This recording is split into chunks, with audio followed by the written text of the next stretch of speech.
శ్రీమాత్రే నమః. అందరికీ నమస్కారం అండి. ఈ వీడియోలో 2026 సంవత్సరంలో తొలి ఏకాదశి పండుగ ఎప్పుడు వచ్చింది, ఏకాదశి తిథి యొక్క విశిష్టత, ఈ రోజు పాటించవలసినటువంటి విధి విధానాలు, తొలి ఏకాదశి పూజా విధానం, ఉపవాసం, నైవేద్యాలు, పూజా నియమాలు అన్నీ కూడా ఈ వీడియో ద్వారా తెలుసుకుందామండి. అందుకని వీడియోని ఎక్కడా కూడా స్కిప్ చేయకుండా చివరి వరకు చూడండి. హిందూ పంచాంగం ప్రకారం హిందువులు జరుపుకునేటటువంటి ముఖ్యమైన పండుగలలో తొలి పండుగే తొలి ఏకాదశి పర్వదినం. ఆషాఢ శుక్ల ఏకాదశినే తొలి ఏకాదశి అని, దేవసైన ఏకాదశి అని, సైన ఏకాదశి అని, హరివాసరం అని ఇలా చాలా రకాలుగా అయితే పిలుస్తూ ఉంటారు. తొలి ఏకాదశి నుండే తెలుగు పండుగలన్నీ కూడా ప్రారంభమవుతాయి కాబట్టి దీనిని తొలి ఏకాదశి అని పిలుస్తారు. మన హిందూ సాంప్రదాయంలో తొలి ఏకాదశి పండుగకు చాలా విశేషమైనటువంటి స్థానం ఉంది. ఈ తొలి ఏకాదశి పర్వదినం నుండే శ్రీమన్నారాయణుడు యోగ నిద్రలోకి వెళ్లి మరలా ప్రబోధిని ఏకాదశి రోజు అంటే కార్తీక మాసంలో వచ్చే ఏకాదశి రోజు మేల్కుంటారని పురాణాలు చెప్తున్నాయండి.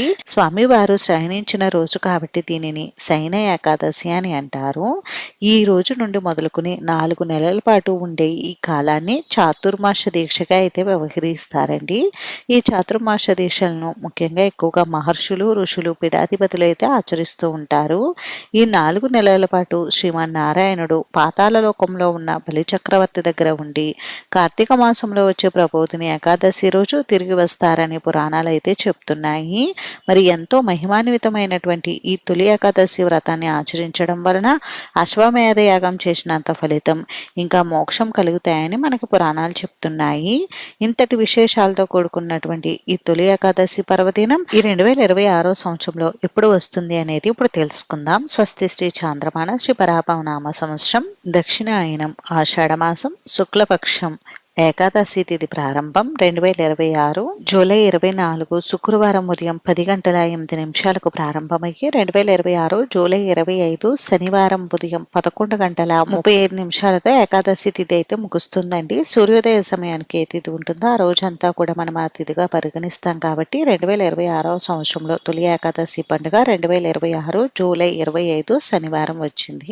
ఆ శ్రీమన్నారాయణుడికి ఎంతో ఇష్టమైన ఏకాదశి తిథి శనివారం ఇలా రావడం చాలా విశేషం అండి. రోజు తప్పకుండా స్వామివారికి పూజా కార్యక్రమాలు అయితే నిర్వహించుకోండి.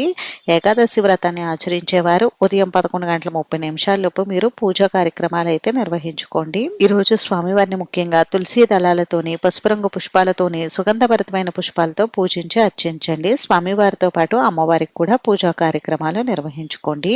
ఈ రోజు ముఖ్యంగా స్వామివారికి జొన్న పేలాలతో పిండి తయారు చేసి నైవేద్యంగా సమర్పించాలి. పూజ అనంతరం ఆ జొన్న పేలాల పిండిని ఇంటిల్ల పాది కూడా ప్రసాదంగా స్వీకరించాలి. అంతేనండి. చూసారు కదా. ఈ వీడియో మీకు నచ్చితే ప్లీజ్ లైక్ చేసి, షేర్ చేసి, సబ్స్క్రైబ్ చేసుకోండి.